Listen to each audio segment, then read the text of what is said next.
Hello everyone, welcome to the latest installment of the Cabal 2 Feature Spotlights. I'm GM Icy and today I'm here to give you a quick overview of the dungeons of Cabal 2. Let's get started. Here we have the first ever dungeon you'll be able to run, Frostrup Forest. Perfect for a party from 1 to 3 players, it's located on Lathe Island at the very top of the map. Let's run this in easy mode, which buffs damage and health but lessens the loot dropped from bosses, perfect for solo players.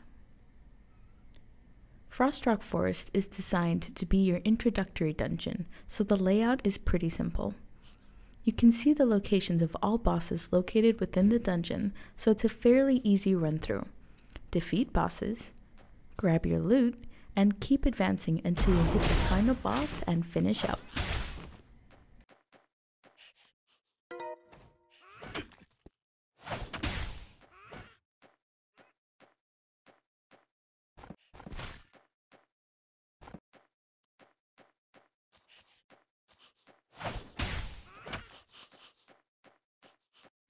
Looper's Excavation site is your secondary dungeon, located in Frey Hilltown right in the Looper's territory, and will need a party of about 5 to 6 players, 1 if you go easy mode, to complete. The dungeon doesn't really want to give you easy mode loot like Frostrup Forest, so it adds a little complexity to the layout.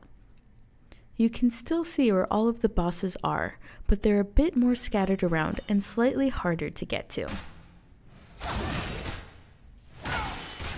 Don't worry you guys, I made sure to hit this particular boss hard enough so that bladers were permanently removed from the game and replaced with priests. You're very welcome. This dungeon, like the others, has loot, but it also features locked gates, and has an elevator ambush that, if it wasn't for easy mode, would probably make a quick and terrible end to my poor force shielder. Good thing I essentially have God mode running.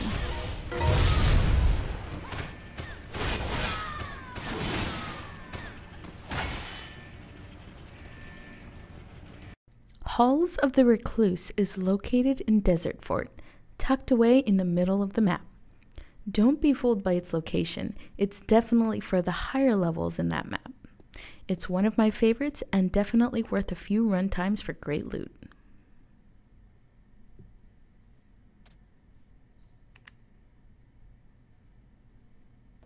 Halls of the Recluse has your standard boss showing map, and it looks fairly simple, but don't be fooled by the appearance. It's got even tougher bosses that will need a full team to take down.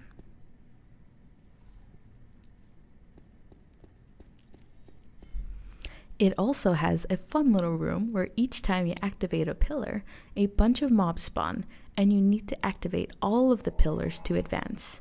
Fun for the whole group.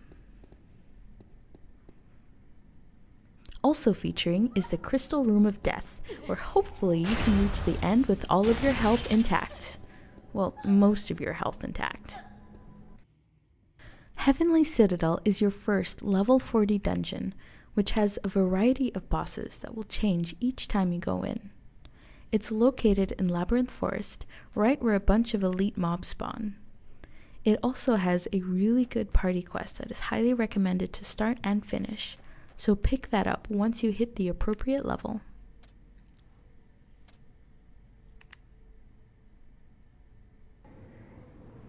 As I mentioned before, Labyrinth Forest will take you to random platforms where a different boss awaits, so expect some variety each time you enter the dungeon.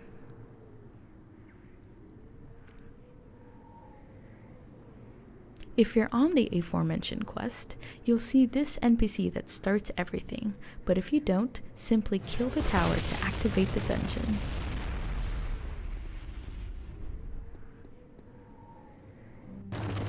Chances are you'll get some bosses like this huge tree to deal with, and he's really hard, but the dungeon has a good mix of both hard bosses and environmental bosses that require a little bit more thought to complete.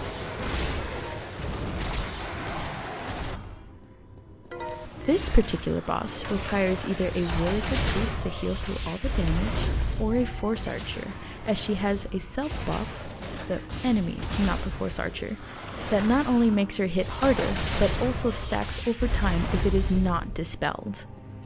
It'll always start after a channeled AoE ability she throws off, so either stun her before her channeled ability goes off, use a Force Archer's debuff, or heal away the damage to ensure success.